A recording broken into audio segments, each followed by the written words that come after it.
pleasure of Grand Prix racing.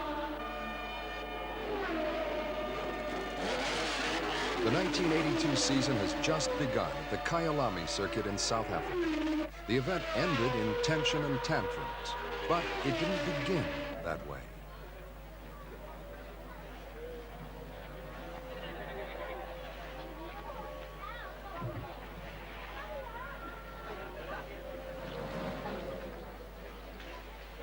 In the week before the race, the drivers were arriving from their homes around the world with wives and girlfriends.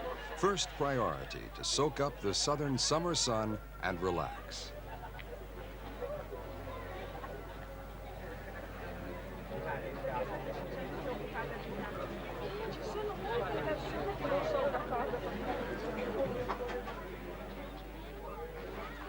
It's all part of the high life and playboy image that surrounds the select group of men who drive some of the fastest cars in the world.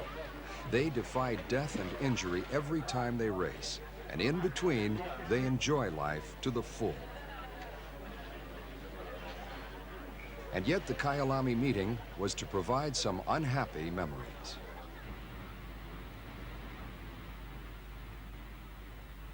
In 1981, the Kaialami Race was held, but it did not count towards the World Championship. This was because of a dispute between the international racing body, FISA, and the Constructors Association, FOCA. It was these two groups who lined up this year against the drivers.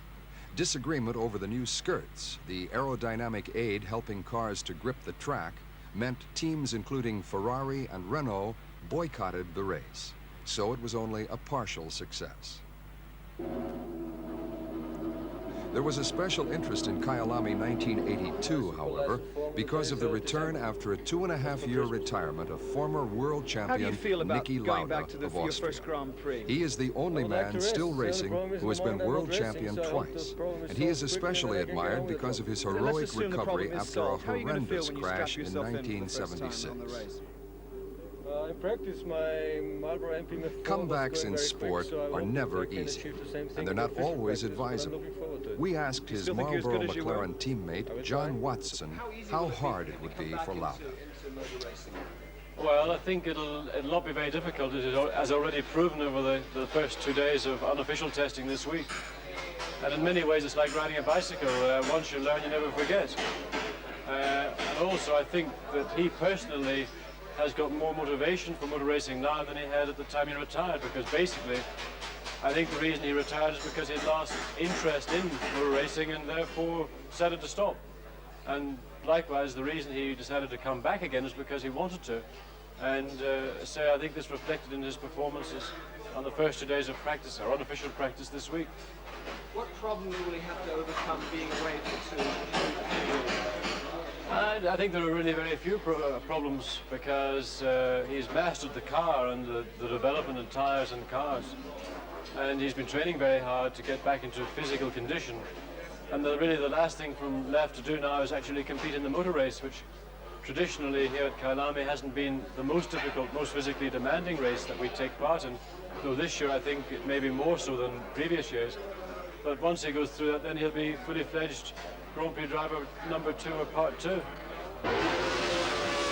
Lauder quickly made the grade in Grand Prix racing, and in 1975 in a Ferrari, he became world champion. The following year, he was favorite to win again. Then in August at the Nürburgring, disaster struck. His car went out of control, skidded, and was struck by 2 other cars. The Ferrari exploded in a fireball, and Lauder was trapped in the flames. Almost incredibly, Lauder was back behind the wheel less than 6 weeks later, his face horribly scarred. The man who had been near to death was back in action at the Ferrari testing track.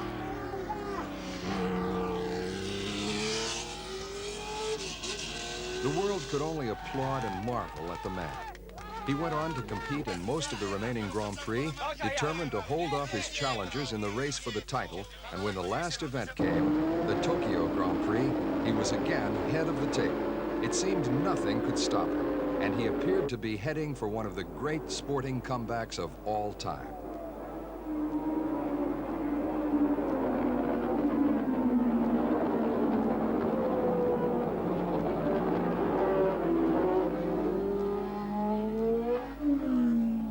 But in spite of his undoubted courage, there was to be no fairy tale ending.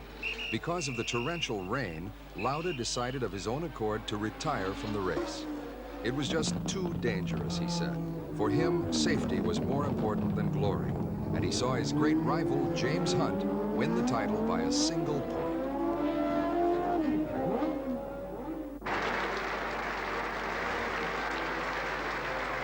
Lauder's decision, although regretted by the Ferrari team, served to enhance his reputation as a man of great character. He was now a household name all over the world, and he proved he had the makings of a star when he again became world champion in 1977. '78 also brought its successes, and Lauder played a leading part in several Grand Prix, as here in Argentina. However, 1978 turned out to be the year of Mario Andretti of the United States.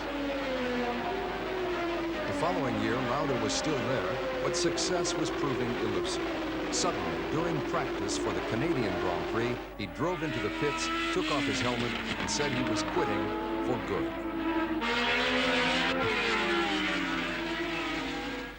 How did Lauder himself feel after such a long absence? I feel all right, otherwise I would not have done it. You know, everything is good, it's my first race. I'm interested to see how I go, and then we can speak more about it. Are you nervous? No, not the same as you always are when you're going into a big race like this. Lauder was returning to a sport on the point of being dominated by a new breed of turbocharged racing cars. These include the Renaults, the Ferraris, and the Brabham BMWs, and they've already proved so successful that other leading manufacturers are planning their own versions.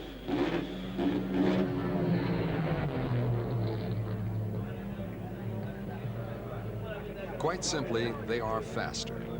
Even the practice times revealed that the turbos are capable of doing over 300 kilometers per hour on the long straights, over 11 kilometers per hour faster than the conventional models. These are equipped with well-tried engines that have at least stood the test of time, like the Cosworth Ford V8 and the Matra V12.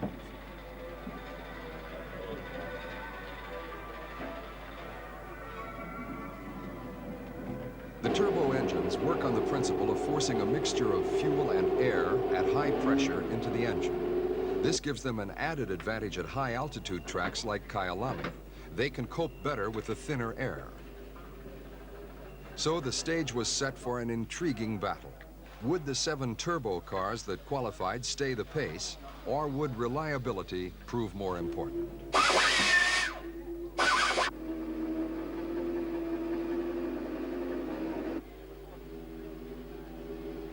So while the mechanics waged their battle with each other, another conflict was brewing behind the scenes. On the Wednesday, 3 days before the race, the drivers held a private meeting to discuss details of a document sent to them a few weeks earlier by the international racing body, FISA. They were not entirely happy with it.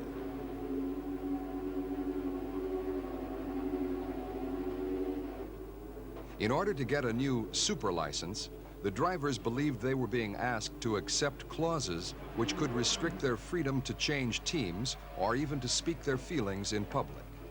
They decided to hold a full meeting on the Thursday morning at the racetrack, where they were invited by an official of their own Grand Prix Drivers Association to board a special bus. It was now clear that the drivers were determined to make a stand over the super license issue. Were they seeking more power for themselves? This was the question we put to John Watson. Doesn't pick up anything. Aren't you giving yourself more power, really? I don't like to think that we're doing it to give ourselves power. We're just trying to get what we feel is fair for us. And I think it's bad when there's any dispute at any racetrack. I remember last year in San Marino, there was a dispute between FOCA and FISA, which went on for 5 hours on the first day of practice. And we had to hang around and wait until that dispute was solved, so I suppose the situation today isn't new, although it might be made look so. The losers are going to be the 100,000 people, of course, who want to come and see this race. Well, you're talking about not having a race in that case. I'm sure that we will race. I hope that we do. But I think that we need to get a degree of cooperation on this issue before we do drive.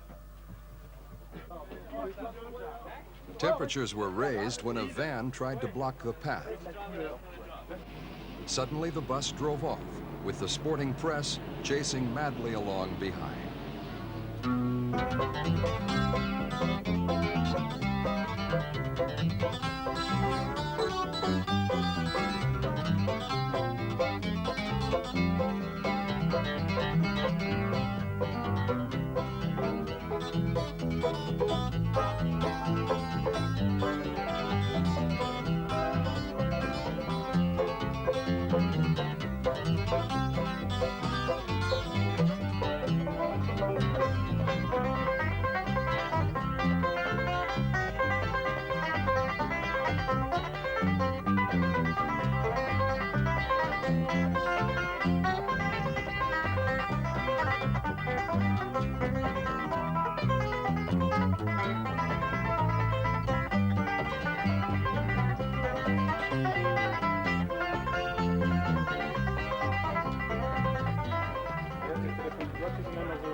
The pressmen finally tracked their quarry down. What's going to happen now? We don't know yet. No idea. Are you just going to stay in the bus? Just stay at the hotel, yes. Going back to the hotel? We're going into the hotel now, so we don't exactly know what's happening at the moment. Is it going to be a Grand Prix? I would think there would be a Grand Prix, but we don't know exactly. The unimaginable had happened. Virtually the entire corps of Grand Prix racing drivers had staged a walkout when they should have been starting the first day of official practice racing. They had retired en masse to their hotel, and the 24-hour siege of Sunnyside Park was beginning. They were refusing to speak to the press for the time being, while they sought new negotiations with the racing authorities.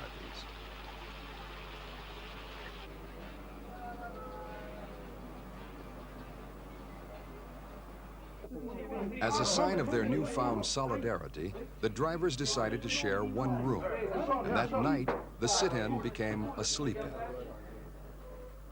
The next morning, we asked Lauder whether they were all suspended. I don't know. I'm here in the room. I haven't got anything.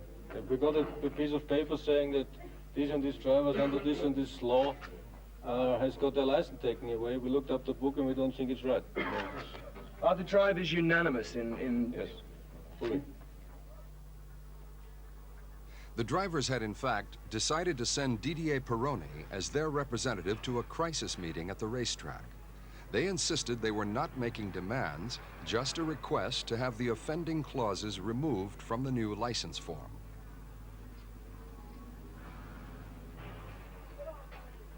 The owner of the Kaialami circuit, Bobby Harsleaf, was also feeling the pressure. He stood to lose millions of dollars if the race was canceled, and was reportedly drawing up plans to impound all the cars at the racetrack if the worst came to the worst. Members of the Constructors Association were equally worried and very angry.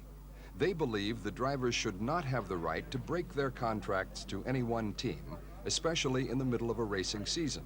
This is something which has happened in the past.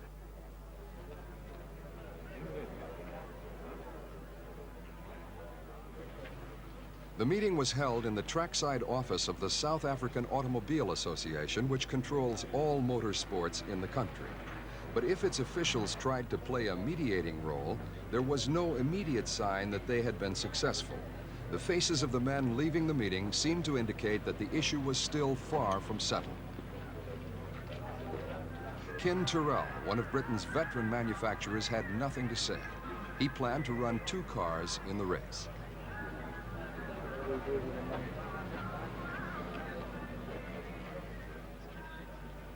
The French president of FISA, Jean-Marie Balestre, a controversial figure in the world of motorsport. He didn't look in the best of moods either. Pironi, accompanied by Jody Scheckter, was asked if he had any news. Not yet. It's nothing new anyway. Can you give us I some have news? nothing to say. When can you give us some news? I hope very early. And did Monsieur Balestre feel the driver's action was pre-planned? Absolutely, because during the 2 last months, we announced to the driver the new rule of the World Championship, and they receive in December all the information for the new license, you see. and they don't protest, absolutely not, and they sign all the license formula for the championship, and they say nothing. It's not fair, it's not correct, because they have all possibility for inform the federation, and we can act before the Grand Prix and organize meeting together for try to find a compromise or a new rule, you see. But they wait, especially the beginning of the race, for organize a strike, and we have in the world 100,000 drivers for all the motorsport, and all these drivers respect the rule in each country, and 31 professional drivers cannot have exception. The law is the same for everybody. They must respect the rule, also when they are professional drivers, and I can say more because they are professional. Strong words against the drivers from Monsieur Balestre, and many of the frustrated sports fans no doubt agree. But does former champion James Hunt have any sympathy? Yes, as usual, I think the drivers have handled it badly, but then that's understandable. And unfortunately, I think what's happening is that the powers that be are taking an unnecessarily hard line on the thing because the drivers are handling it badly, but they don't have an opportunity to handle it well. For example, the problem is that the vast majority of the drivers signed, but then that was in December when they're all sitting at home by themselves, miles from any other driver, and the team turns up, the team manager turns up, and he says, if you want to drive for us next year, you've got to sign this by whatever the date was, then otherwise you won't be in the team. So the guy's sitting at home, he can't communicate with the other drivers, he doesn't have anybody's phone number and stuff. He signs, right? Now, 4 of them didn't, or a number of them didn't. They're here and saying, look, you chaps shouldn't sign the document. Now the whole lot say we shouldn't have signed it. Yeah. And they're getting, on that technicality, because this is the first possible opportunity the drivers ever had of getting together. And whereas FISA and FOCA get together all the time, because they're all based close to London and Paris, and they have their meetings in Paris, right? Drivers are dotted all over the world out of the season. Yeah. So they meanwhile have done things that the drivers haven't had a chance to fight about. And it's not so much the technicalities, which are very complicated in fairness, and there are good cases for both sides. It's much more that the drivers are feeling browbeaten again, and I have to say that I think they are being browbeaten. And what's more, their objections, they're definitely being, as they object, they're definitely being browbeaten, and that's why we've reached this impasse. Do you feel sad about not being out there in the next day or so? Well, I've got 31 cars to choose from at the moment. I'm the only driver here who hasn't got to sign anything. By now, in fact, the drivers' licenses had been suspended. The cars remained under wraps, and the authorities announced contingency plans to hold the race 1 week later with less experienced and comparatively unknown pilots at the wheel. Then, just as suddenly, came news of a compromise agreement. The drivers did not have full details, but they believed their requests would be considered and announced they would take part in Friday's practice session. The mechanics were in action again, and the race was definitely on. There was general relief all around. How did Lauder feel? All right, that's what we're here for. How do you feel And about what's getting back? Well, we're all going back up to the circuit. We're all going to practice now, and there'll be a race. So I suppose everybody must be very happy with that situation. Do you feel you lost anything? I assume because we're going back up, we have come to a satisfactory agreement from both sides. And how do you feel personally? I feel fine. I slept very well. It was like boys dormitory at school. No problem. And so it was back to the special coach and back on the road again to Kaialami.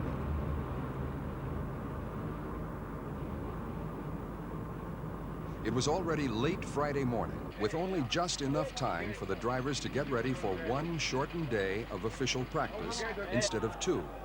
It's these important practice times that determine who qualifies for the race and their order on the starting grid. The Grand Prix preparations now went into top gear.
Everything was ready. In pole position, René Arnoux in a Renault. He won here in 1980. The start is no longer by flag. The light changes to green, and they're off.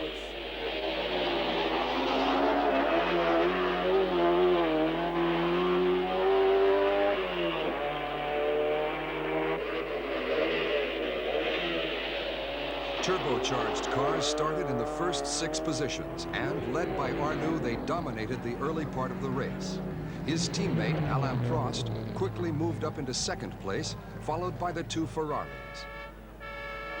In 5th place was Keke Rosberg in a Williams, then Riccardo Patrese in a Brabham BMW.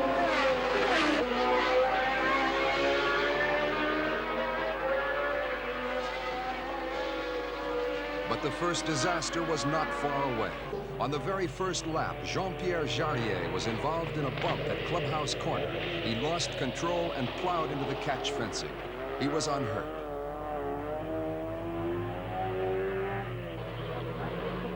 On lap 6, Villeneuve's engine blew. Shortly before, world champion Nelson Piquet went off the track in his Brabham. That was 2 of the turbos out already, and there had been only 7 of them among the 26 starters. Would they last the pace? Then, midway through the race, the leader, Alain Prost, was in serious trouble.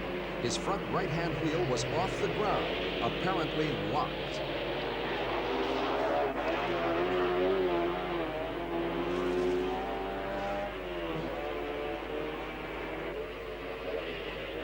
He had lost so much speed that he was being overtaken by tail-enders he had just left.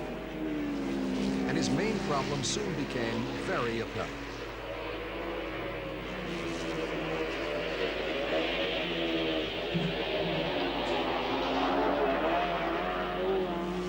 One of his rear tires had completely shredded itself. He drove into the pits, mercifully only a short distance away, on his hubcap. The bodywork was damaged, and possibly the suspension, too. The race seemed to be over for him.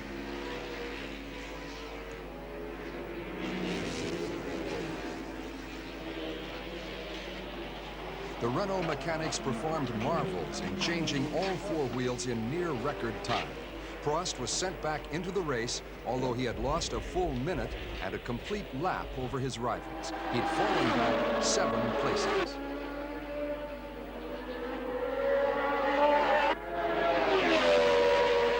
With great skill and daring, Prost fought his way back through the field, and by the 68th of the 77 laps, he had regained the lead.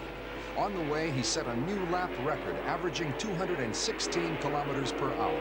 He came home to take the checkered flag in a new race record, averaging 205 kilometers per hour, and that after losing a minute in the pits.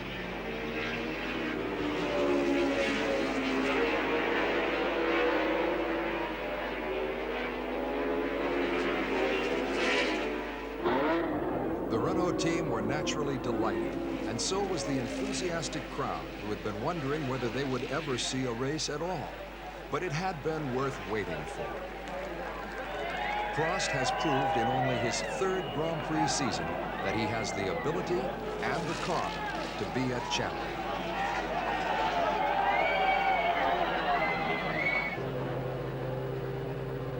But the celebrations were short-lived. The drivers were told immediately after the race that they were again suspended.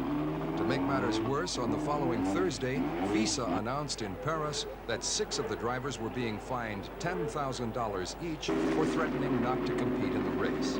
They were also given a suspended sentence of having their racing license withdrawn for 5 races over the next 2 years.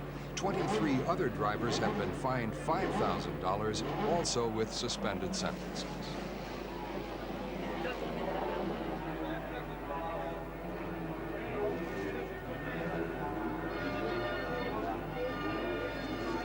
Kaialami 1982 will be remembered for many things. An exciting race, with the Renault turbos finishing 1st and 3rd. In 2nd place after a great drive, Carlos Reutemann in a conventionally powered Williams, and just as creditable, Nicki Lauder in 4th place in his McLaren. But there's a reverse side to the coin. all the drivers must look forward to the next Grand Prix in Argentina on March 7th with mixed feelings. Will their dispute be solved by then? Or has the Kaialami strike threat broken up the closely knit family of Grand Prix racing forever?